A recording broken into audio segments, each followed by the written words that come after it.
विनय पटेल के हरे है ना। तो सादर निवेदन है, गलत मत समझी, वे वो विनय पटेल जी है कावर की ओकर गीत ला मैं गाय बर जात हूँ और फरमाई से ओकर से गात हूँ। मोह माया माँ संगी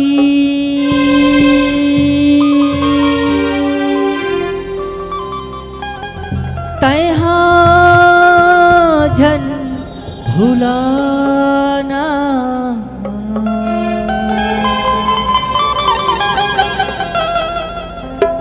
मतलब के रिश्ता नाता मतलब के जमाना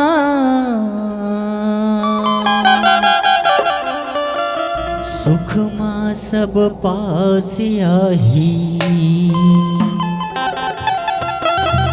दुख माँ सब दूर हो जाही।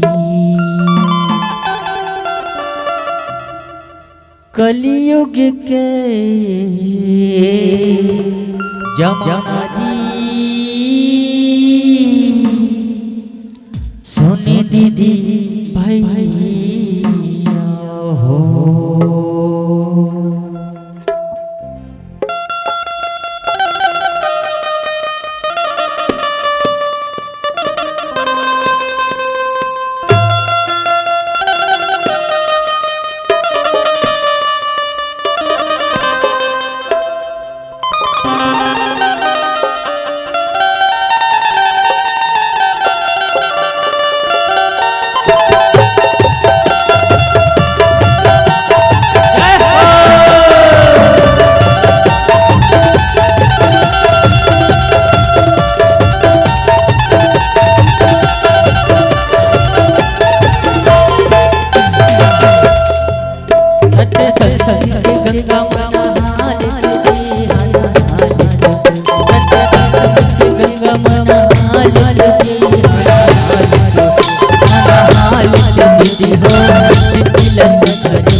भैया हो तिलस घर बना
प्रभु की महिमा लाखों ने जान सके मन में तोरे रंग चले अनाम सिंह गले मन में मार मसाले अनाम सिंह गले सवर जही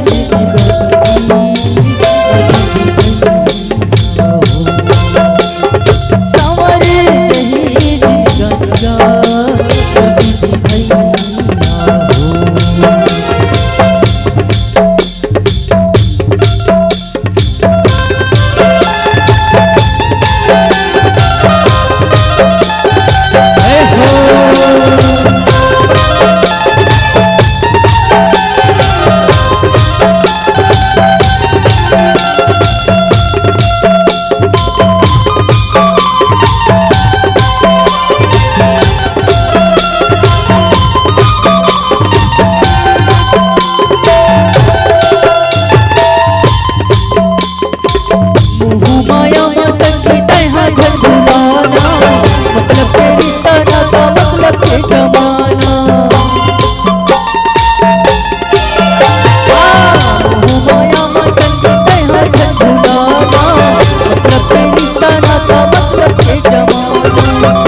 गंगा